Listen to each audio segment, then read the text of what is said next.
Thunder said, you just say you talk to the general. Yo, hold on a second. Let me play this for 2 minutes.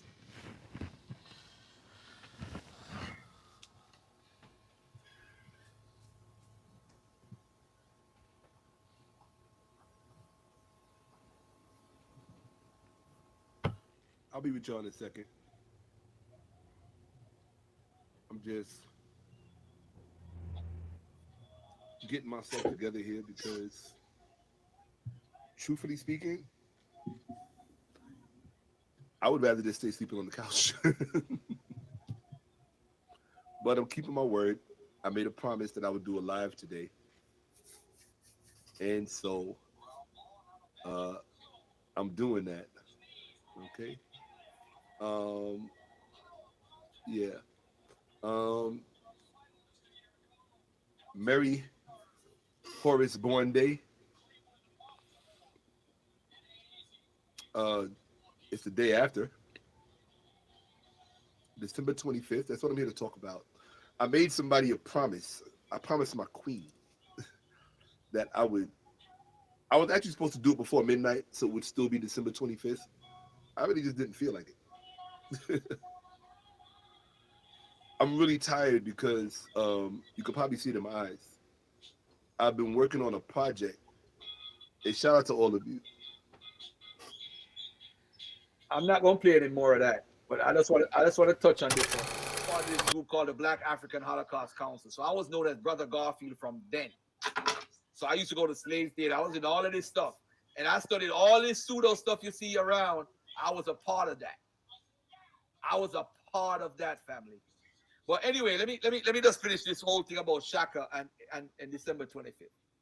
Everybody in the conscious community was told to read this book, The World's 16 Crucified Saviors.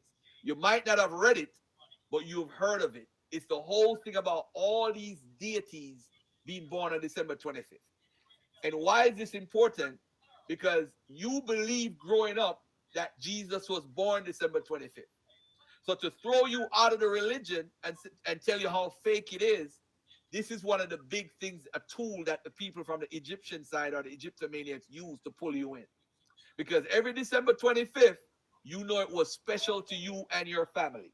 December 25th. Look at how many deities in this book was born on December 25th or some connection to December 25th. Hold on, let me bring this down a little bit. Let me bring this up here a little bit. Over 35 deities in the book, right? Over 35. December 25th. Let's take a look at it. The church fathers, the earliest celebration, December 25th. We know what it is. It was in the 200s, in the 3rd century. Before the 3rd century, there was no set date for Jesus' birthday, only some estimates by different parts of the churches. You had the Basilidians, they celebrated January 6th. Some said April 19th or 20th. In Egypt, if it were copied in Egypt, they said Jesus was born May 20th. For those who don't know, I bet you Jabari won't tell you that, or Shakka Ahmose. So if you want to know where the Egyptians were celebrating Christmas Day, they didn't have to copy anything because they had a date that they said Jesus was born, which was May 20th. Horus' birthday is shared with Ra. Ra Hakarti, Horus in the horizon. It's celebrated on the first month of the year to celebrate the new year. The opening of the year is the birthday of Ra Hakarti, which is the sun god. So we have a birthday actually for Horus. Next we have Heru the Elder. His birthday is the second day of the epigamical numbers. This is after the year is over. The second day, they have 5 extra days in Egypt to make it 365 days. Horus is second, whatever. Again, this is around the end of August, early September. All right. Okay. December 25th, the first time it's celebrated in Egypt is the 5th century CE. Let me say it again. The 5th century CE is when December 25th is in Egypt. Does Kemet have records stating Heru was born December 25th? Because December 25th would be the month and all that stuff. I forgot what the name of the month is. It's the Kauk, the month of Kauk, I think, during the Kauk festival time period. So this is what Jabari teaches. He's born on December 25th. He's born of a virgin and displayed in the crib outside temples. Birth is heralded by a star in the east. Now, if y'all want to believe that, y'all could go ahead and believe that. But the truth of the matter is, Hippolytus, a younger contemporary of Clement, does state that the nativity had occurred on December 25th. Now, this later on, around 8235, again, some people said it was December 25th. Why is December 25th important to Christians? I'm not telling anybody to become a Christian. The church fathers claim Jesus was conceived the day the earth was made, which was March 25th. That means Mary got pregnant on March 25th, or Jesus was born the same time the earth was born, because he was at the beginning. This is pure belief. And the sun was created on the fourth day. Now, this is important, because if Jesus is copying the sun, why wouldn't his birthday copy the sun? It would have been December 28th then. It wouldn't have been March. It wouldn't have been December 25th. So the sun was created on the fourth day of the earth, when the world was created, which would have been March 28th, according to Christianity. We don't believe this. I'm just telling you what they believe. So nobody said, oh, you believe? No, I don't. No, I don't. This is Christianity. 9 months after March 25th is December 25th, hence Jesus' birthday. That's how they got December 25th in Christianity. Now, this is my assignment to you. Can you, Egyptomaniacs, can you crazy people that's been reading Cursey Graves, can you pseudo people from the conscious community show me anyone before the Christians said Jesus' birthday was December 25th? Show me somebody being celebrated as December 25th before that. Show me before 217 AD or 235 or whatever.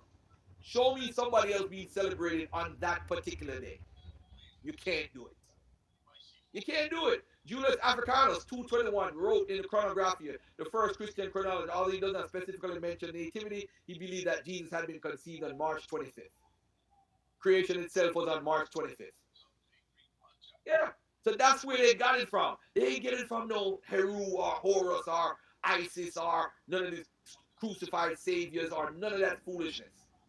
And then Shakka, on the winter solstice, beloved, the winter solstice, for those who don't know, can be either December 20th to the 23rd. Let me say that again, because a lot of people think it's the December 21st or the 22nd. It can be the 20th, the 21st, the 22nd, or the 23rd. Those are the dates that the winter solstice can be on, if you don't know. So now, family, if you're saying that Horus is born on December 25th or December 21st, you need to show and prove. Does Horus or Heru connect to the winter solstice? I'm not too clear on that. But something that we need to understand about the winter solstice around that time. You see the 20th, and these days, they all measure the same amount of daytime. You know, it don't really matter between the 20th and the 25th or 27th. So if the December 20th is the winter solstice, that means the 23rd would be the third day.